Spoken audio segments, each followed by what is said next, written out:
Hello, I'm Gontran Reboux. I work for H3 Dynamics. So H3 Dynamics is a leader in robotics and industrializing the use of drones, enabling to operate drones remotely from anywhere in the world.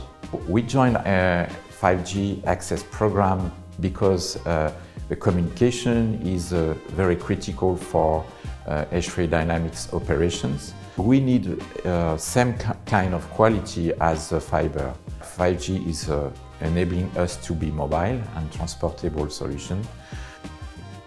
Currently, when we use 4G, we don't have good enough communication. It's not stable enough.